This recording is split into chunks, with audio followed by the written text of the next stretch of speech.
Démarrer. Tous les participants sont en mode écoute seul. Bonjour à tous, bienvenue à ce webinaire Microfocus sur le thème de l'anonymisation des données structurées. Donc cette session de 30 minutes sera animée par notre expert Alex Gendry. N'hésitez pas à poser vos questions par écrit dans la fenêtre sur la droite de votre écran. Et donc nous prendrons le temps de répondre, de vous faire une réponse personnalisée après la présentation. Alex, je te passe la main. Bonjour, alors je suis Alex Gendry, je suis consultant avant-vente dans l'entité IMNJ de Microfocus pour Information Management and Governance et cette entité traite de la protection et de la gouvernance des données. C'est de cette dernière dont nous allons parler et plus en particulier du masquage de la donnée avec Structure Data Manager. Rentrons tout de suite dans le vif du sujet et parlons des enjeux de l'anonymisation. Donc, qu'est-ce que l'anonymisation? Donc, tout d'abord, il s'agit d'une technique consistant à supprimer tout caractère identifiant à un ensemble de données ou à un groupe de données au travers de processus par lesquels des informations, personnelles ou non, sont irréversiblement altérées de telle façon que le sujet ne puisse plus être identifié directement ou indirectement. On peut aussi désigner l'anonymisation par déidentification, masquage de la donnée ou data masking en anglais. On peut aussi parler de pseudonymisation qui est une anonymisation réversible où une personne physique ou un sujet est toujours susceptible d'être identifié indirectement. Maintenant, parmi les enjeux et motivations pour l'anonymisation, on trouve la protection d'informations stratégiques, financières et économiques, aussi la protection du secret professionnel et déontologique, et la plus courante, la protection des données à caractère personnel. Et ce sont des sujets qu'on retrouve dans différents règlements, comme le RGPD ou la loi informatique et liberté, la directive Network and Information Security, ou encore la famille de standards ISO 27000, règlements qui protègent les citoyens et les entreprises de la perte de données sensibles et personnelles et assurent la sécurité des différents systèmes d'information.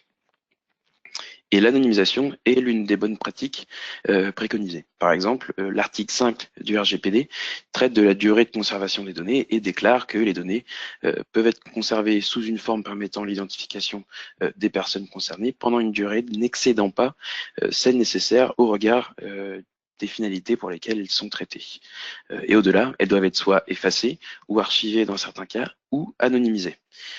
Et donc, grâce au masquage de la donnée, on va pouvoir conserver ces données plus longtemps, mais pour réaliser de l'analyse, du reporting, de l'étude, du développement, et j'en passe.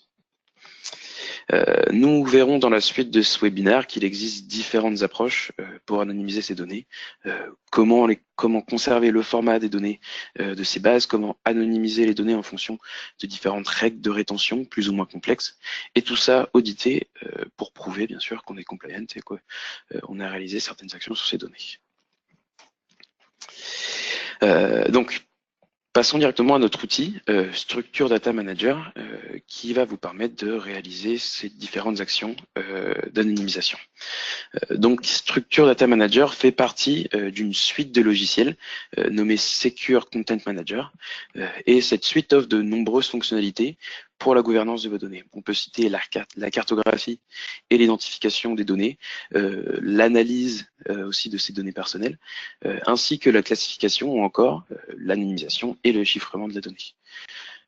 Ceci est réalisé donc par les deux premières solutions qu'on a sur la gauche, Control Point pour les données non structurées et Structure Data Manager pour les données structurées. Et ensuite, on va appliquer différentes actions de déplacement, de suppression, rétention, en fonction de la valeur des données et différentes politiques de gestion du cycle de vie de la donnée, soit au niveau de Control Point ou au niveau de Content Manager, qui est notre solution de record management pour appliquer des règles de rétention, suppression et sécurité plus fines dans des environnements plus réglementés. À la base, Structure Data Manager a été conçu pour faire de l'optimisation de performance en archivant les données froides vers des bases de données secondaires et moins coûteuses, de manière à conserver des meilleures performances pour les applications en conservant bien sûr un accès à ces données archivées et aussi diminuer le temps de sauvegarde et de restauration. Ensuite, on lui a ajouté des fonctionnalités de décommissionnement d'applications. En effet, si on peut extraire une partie d'une base, pourquoi ne pas extraire la totalité, de manière à arrêter de maintenir de nombreuses applications pour des raisons légales, et extraire les données dans une autre base ou dans un fichier au format structuré. Tout ça géré par Structure Data Manager, et à nouveau, tout en fournissant un accès à ces données pour de l'analyse, du reporting ou autre. Ensuite, Structure Data Manager a permis d'appliquer des mécanismes de masquage de la donnée, donc d'anonymisation, pour générer des jeux de données anonymisés pour du test et du développement. Et c'est donc l'anonymisation, le sujet qui va nous intéresser dans les slides suivants. Ensuite, la fonctionnalité de Data Discovery de Structure Data Manager permet de faire de l'identification de données sensibles ou personnelles dans les bases de données en scannant ces bases et en les comparant avec des dictionnaires ou des modèles soit fournis avec la solution ou personnalisables ou dépersonnalisés. Typiquement des numéros de sécurité sociale, des numéros de téléphone, des noms, des prénoms, des numéros de contrat. Donc voilà. Et ensuite, le dernier élément englobe les précédents, traitement et justification, c'est-à-dire qu'au travers des différents scans, d'identification, des méthodes de modélisation et autres, on va pouvoir appliquer des politiques de déplacement, archivage, suppression, anonymisation, en respect avec la structure des schémas des bases et du format de la donnée, ainsi que de la valeur identifiée dans ces données, et tout ça audité et donc justifiable quand nécessaire. SDM propose ces fonctionnalités pour les SGBD principaux. On compte par exemple Oracle, MS SQL, Sybase, DB2 ou n'importe quel système de gestion de base de données avec un connecteur JDBC, ce qui permet de se connecter à de nombreux types de bases de données. Faisons maintenant un zoom sur le masquage de la donnée et les différentes approches que SDM offre. SDM va vous permettre, donc, premièrement, d'appliquer des fonctionnalités de masquage sur les données directement à la source dans vos bases de données. Différentes fonctions de masquage sont fournies avec la solution. Elles sont personnalisables. On peut créer ses propres fonctions et permettre de conserver le format de la donnée, typiquement conserver le format d'une adresse mail, d'un numéro de carte de crédit ou du numéro de sécurité sociale. Il est possible de planifier l'anonymisation et y configurer certains paramètres. Par exemple, décider de anonymiser automatiquement les transactions de plus de 3 ans. De plus, les actions réalisées sur les données sont auditées et donc on peut prouver qu'un masquage a été réalisé ou tout autre traitement. Et il est aussi possible d'intégrer SDM avec d'autres solutions et d'utiliser leurs mécanismes d'anonymisation ou de chiffrement en coordination avec les fonctionnalités de gestion et d'analyse de Structure Data Manager. Par exemple, l'intégration avec le logiciel Voltage Secure Data de nos collègues de l'Off Sécurité va permettre d'appliquer des mécanismes de chiffrement dynamique, d'anonymisation réversible ou pseudonymisation sur les données sensibles analysées par SDM. Ensuite, SDM permet aussi de réaliser de l'anonymisation ou lors de l'extraction ou de l'archivage de la donnée, et cela avec les caractéristiques que je viens de présenter. On retrouve ici SDM avec la situation qu'on avait précédemment, mais on pourrait aussi décider avec Structure Data Manager d'extraire les données de la base source, extraire les transactions de plus de 3 ans en les anonymisant et les envoyer vers une base d'archives anonymisée, tout en conservant, tout en créant une vue combinée, tout ça réalisé par Structure Data Manager, pour conserver un accès aux données pour les applications et les utilisateurs. Ensuite, on pourrait, dans un second temps, décider de réaliser un deuxième niveau d'archivage, là peut-être pour les transactions de plus de 10 ans, les archiver vers un format fichier et conserver un accès à ces données à l'aide de Structure Data Manager, soit avec des fonctionnalités de reporting intégrées dans la solution, ou sinon avec des requêtes SQL. Les données seront alors montées dans une base de données temporaire par SDM, ou à l'aide d'un outil de reporting, comme par exemple Power BI. Et de cette manière, on a à la fois des données anonymisées et une optimisation des applications à l'aide de l'archivage des données froides. Ensuite, pour l'intégration et la personnalisation des mécanismes, prenons l'exemple de l'extraction de jeux de données. Ici, SDM réalise une extraction depuis une base de données de production vers une base de données de développement. Lors du déplacement, on va donc pouvoir utiliser les mécanismes fournis par SDM.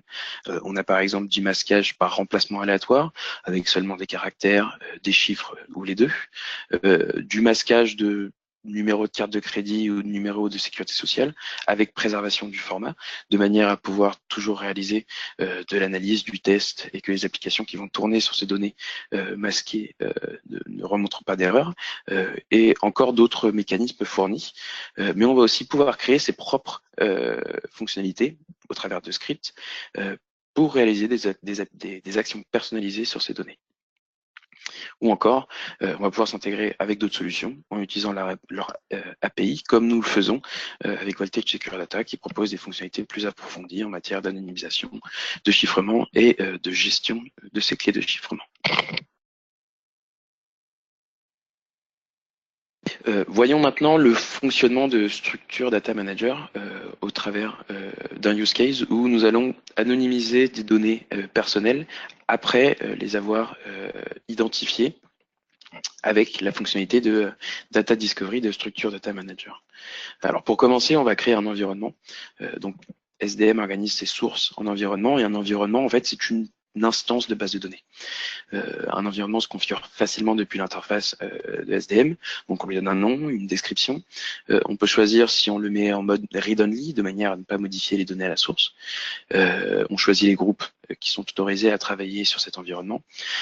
On va ensuite choisir le type de base de données. Donc Oracle, SQL, Sybase, JDBC pour tout autre type d'SGBD, et ensuite les identifiants pour se connecter à l'instance, donc les utilisateurs, l'hôte, les ports et l'instance désirée. Ensuite, on va accéder à l'interface de Data Discovery, à la page de Data Discovery d'SDM qu'on peut voir ici. Donc, on a un tableau de bord avec les différentes informations sur les différents projets de Discovery qu'on a réalisés. On peut voir ici donc les différents projets avec la quantité de données personnelles identifiées. On peut voir ici d'autres graphes indiquant les données personnelles identifiées par projet, si elles sont suspectes ou sensibles. Et ici, nous, on va créer un nouveau projet pour travailler sur l'instance qu'on vient de créer, sur l'environnement qu'on vient de créer. Donc, je clique sur Nouveau projet, je définis mon projet, donc je lui donne un nom, une description, et je sélectionne l'environnement sur lequel je veux travailler. Je sauvegarde mon projet, et donc il est donc créé ici parmi les différents projets que j'ai déjà. Je clique dessus et donc je me retrouve ici sur le tableau de bord spécifique de ce projet. On retrouve les informations que j'ai définies au préalable, et pour l'instant j'ai aucune table qui est intégrée dans ce projet, et je vais pouvoir les ajouter facilement en cliquant sur table, en les enregistrant, en ajoutant les schémas.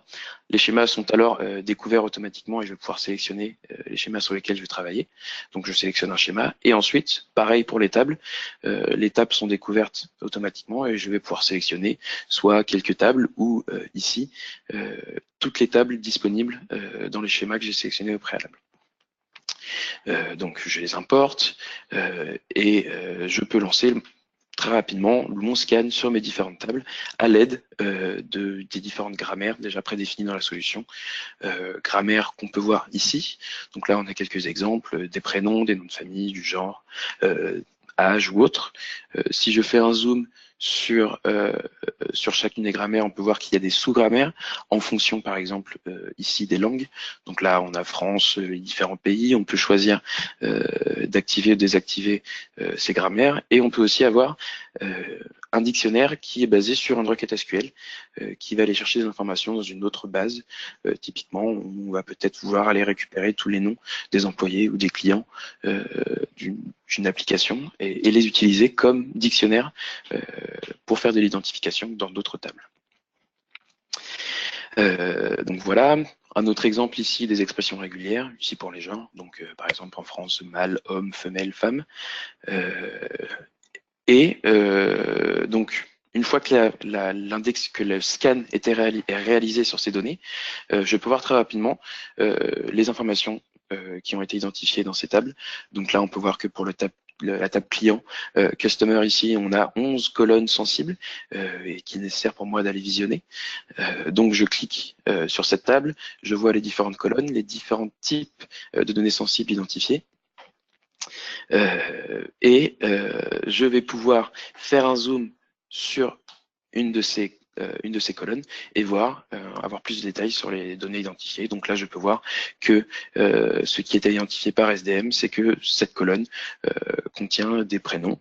Je peux ensuite confirmer qu'il s'agit bien de prénoms, laisser un commentaire, ou sinon dire qu'en effet c'est bien de données sensibles, mais ce n'est pas le bon type, ou encore dire que c'est un faux positif. Et à la fin, je peux exporter toutes ces données de scan au format PDF et les partager avec les personnes concernées. Maintenant que j'ai réalisé toute cette étape d'identification, je sais où sont mes données sensibles et je sais ce que je vais devoir anonymiser. Donc, je vais aller dans l'interface designer de structure data manager. C'est une interface qui va permettre de définir les modèles et les actions et les différents cycles d'action que je vais pouvoir réaliser sur mes données. Donc là, ici, j'ai défini j'ai aidé Control Point à définir mon modèle de commande avec les clients et autres. Donc c'est très simple à réaliser.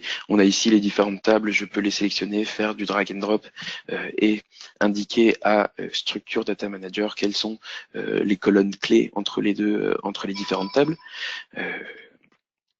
Et ensuite, une fois que j'ai réalisé mon modèle, je vais vouloir définir les actions que je vais réaliser sur ce modèle. Les actions sont définies par ce qu'on appelle des cartridges. Une cartridge, c'est simple, elle a différents types, soit déplacement de base de données vers base de données vers fichier, autres, et masquage in place, qu'on va vouloir faire ici. Je vais vouloir, là en l'occurrence, masquer mes clients qui ont par exemple, je vais vouloir masquer les clients qui vont faire par exemple appel à leur droit à l'oubli. Une fois donc je crée ma cartridge, donc on peut voir ici que j'ai différentes informations sur ma cartridge et aucun détail sur le masquage de données. J'ai juste à cliquer sur l'onglet Data Masking et donc là je retrouve toutes les différentes colonnes de ma table auxquelles j'ai attribué certains mécanismes de masquage de données, ici la modification aléatoire d'un string, ici une chaîne de caractères fixe ou pour le numéro de téléphone où ce sera en fait 999-999 et 9999 pour un numéro de téléphone fixe.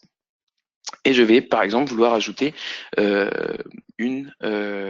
mécanisme de masquage personnalisé. Donc, pour faire ça, je clique sur Custom Mask, j'importe mes mécanismes. Donc là, ici, ce sont des scripts Groovy. J'ai un mécanisme pour le masquage de mail et le masquage de zip code. Je les ouvre et ensuite, je peux facilement les ajouter et les appliquer sur mes différentes colonnes.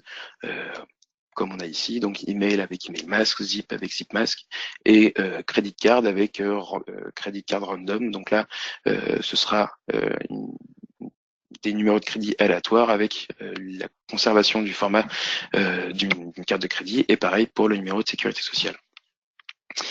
Donc, et on peut le retrouver ici dans la page de résumé de ce cartridge, de cette action, les différents éléments que j'ai sélectionnés.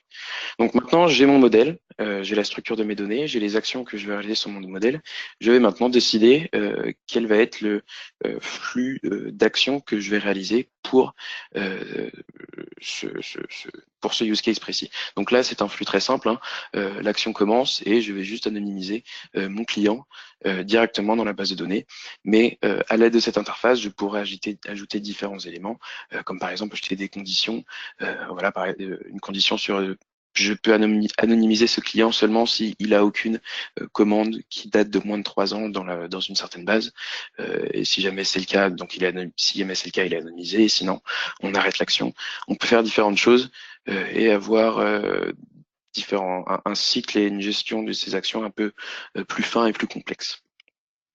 Donc maintenant que mes actions sont réalisées, mon business flow est réalisé, mon flow d'action est réalisé, je vais retourner dans l'interface utilisateur de structure Data Manager et je vais accéder à l'option tâches et lancement de business flow. Donc on retrouve ici le business flow, le flow d'action que j'ai configuré, masquer mes clients. Je clique sur ce business flow et ici je vais pouvoir sélectionner quel client je vais vouloir masquer. Ceci je l'ai réalisé avec des règles au préalable dans le designer et on va décider de masquer les données de Audrey Johnson. Donc on peut voir ici les données d'Audrey qui ne sont pas masquées. J'accède au formulaire de recherche pour le client où je tape Audrey et que je recherche Audrey, ici je la retrouve. Je clique sur OK. Et ici, j'ai le choix, soit de lancer mon job de masquage, soit de le scheduler, de le planifier, de le rendre automatique, de le rendre automatique, ou sinon, je retrouve ici une ligne de commande qui va me permettre de lancer mon job et de l'intégrer dans une autre application ou autre workflow. Donc ici, je lance mon job de masquage et on peut voir que les données d'Audrey ont été masquées. Donc là, le nom et le prénom, on a une chaîne de caractères aléatoire. Pour le numéro de téléphone, on retrouve le numéro fixe que j'ai défini. Pour l'adresse mail, on a une adresse mail aléatoire avec une conservation du format. Mais c'est quelque chose. Et par exemple, si jamais on avait voulu scheduler une de ces actions, imaginons que j'avais créé un flow d'actions qui va archiver les commandes et les clients dont il n'y a pas eu de commande il y a plus de 3 ans, eh bien j'aurais pu définir ici une récurrence. Par exemple, tous les vendredis à 10 heures, je vais archiver ces données pour optimiser les performances de l'application et être compliant avec les différentes réglementations qui disent que tiens, il faut que les données de moins de 3 ans, que les données de plus de 3 ans, les données personnelles de plus de 3 ans doivent être anonymisées. Donc voilà, à savoir que ceci fonctionne très bien pour les bases de données avec des structures et surtout d'une réglementation simple où les règles de rétention sont assez simples, on va dire, sur un niveau. Mais lorsqu'on est dans des situations plus complexes, dans des environnements fortement réglementés avec des rétentions plus complexes, on va utiliser d'autres solutions, on va s'intégrer à d'autres solutions comme Content Manager. L'interaction avec notre solution de Record Management va permettre d'appliquer des actions sur les données de manière plus fine et gérer le cycle de vie, des cycles de vie plus complexes sur ces données.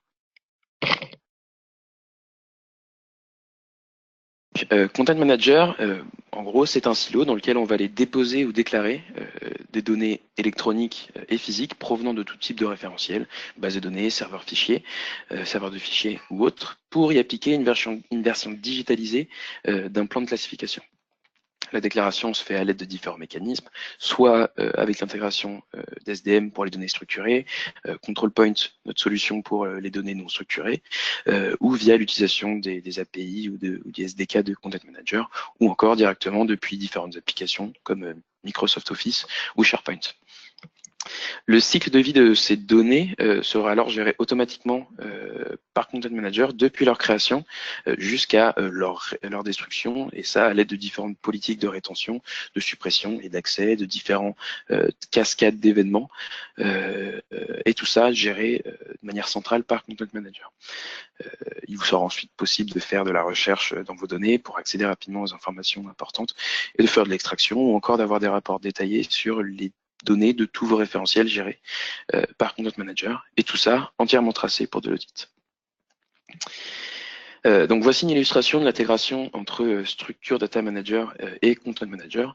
Donc on a SDM qui va réaliser de l'analyse sur différentes applications et ensuite va déclarer et partager les métadonnées de cette analyse avec Content Manager, donc typiquement où est-ce que j'ai des données de telle personne, dans quelle table et quelle colonne. Ensuite, à l'aide de ces métadonnées et de ces informations, ce sont en fait des sortes de liens ou des pointeurs vers les données en base, dans les bases. On va pouvoir appliquer différentes règles de rétention et du coup appliquer différents traitements, donc suppression, archivage, anonymisation, tout ça avec l'accord des administrateurs, et appliquer et avoir une application centralisée des traitements, soit de suppression, de masquage, d'archives, de modification sur les données structurées avec SDM ou par exemple les données non structurées avec Control Point, notre solution de gestion des données non structurées. Donc voilà pour l'intégration avec Structure Data Manager et Content Manager. Et ensuite, Parlons maintenant de notre solution Secure Data, dont je vous ai parlé à plusieurs reprises dans les slides précédents, qui, comme indiqué, va proposer des fonctionnalités de chiffrement, d'anonymisation et de gestion de clés de chiffrement plus avancées. Et parlons particulièrement de ces fonctionnalités de préservation de format ou Format Preserving Encryption. Donc en fait, il s'agit d'un chiffrement basé sur AES dont le résultat conserve le format d'origine. On a deux exemples ici avec du chiffrement AES FPE et CBC pour Cipher Block Chaining. Et on peut donc voir que pour le second, les données sont chiffrées. Il est donc impossible d'identifier le sujet d'origine, mais les données ne sont plus exploitables et du coup impossible de réaliser de l'analyse ou autre, où les applications ne tourneraient pas correctement en travaillant sur ces données.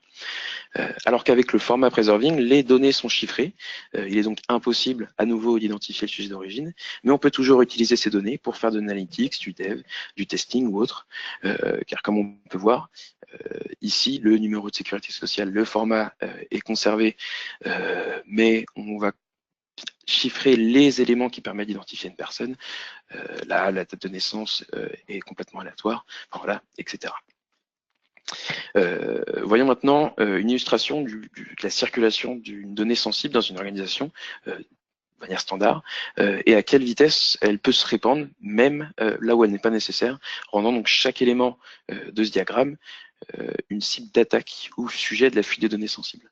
Donc un utilisateur qui va avoir accès, qui va donc se connecter à une application, créer son nouveau compte et peut-être entrer des identifiants ou des données comme numéro de carte de crédit, eh bien, très rapidement, cette donnée va être accédée par différentes applications, des applications de développement, de tests, d'analytique, et tout ça de manière non anonymisée, donc potentiellement un risque pour une perte de données. Et maintenant, le même environnement avec Secure Data, où les lignes oranges ici représentent donc les points d'intégration où l'information est protégée et accédée en utilisant Secure Data. Et on peut voir que on peut toujours réaliser. Alors on peut voir ici que avec l'intégration de Secure Data, les données sont anonymisées. C'est ce qu'on peut voir ici. Donc là, le numéro de carte de crédit est anonymisé. Et notons ici aussi qu'on peut toujours réaliser et travailler sur ces données protégées. Par exemple, on peut réaliser de l'analytics, du dev, car l'intégrité du référentiel est préservée, mais les données sont anonymisées. C'est ce qu'on voit ici. Par exemple, les applications qui, elles, vont avoir besoin d'accéder aux données déchiffrées vont pouvoir se connecter à Secure Data Manager. C'est le cas ici pour l'application de traitement des informations bancaires. Et elle aura des données non structurées, les données non chiffrées. Et du coup, on est dans une situation sécurisée où on n'a pas de risque de perte de données, de fuite ou d'attaque. Et on peut très bien connecter une SDM, notre solution de gestion de base de données, pour utiliser ces différentes fonctionnalités pour gérer les différentes bases qui stockent des données personnelles. Donc voilà, voilà ce qui conclut ce webinaire. Merci pour votre attention. Si vous souhaitez plus d'informations, voici quelques liens qui peuvent vous intéresser. Vous n'hésitez pas à me contacter pour plus d'informations, ou si vous avez des questions, ou si vous voulez qu'on s'organise un rendez-vous à distance ou sur site. Merci beaucoup Alex. Je vais vous envoyer moi d'ici quelques instants la présentation donc, qui a été déroulée et le replay du webinar. Donc comme Alex vous le signalait, n'hésitez pas à revenir vers nous pour toute question, interrogation ou autre. En tout cas, merci beaucoup de votre participation et on vous souhaite une très bonne journée. Au revoir.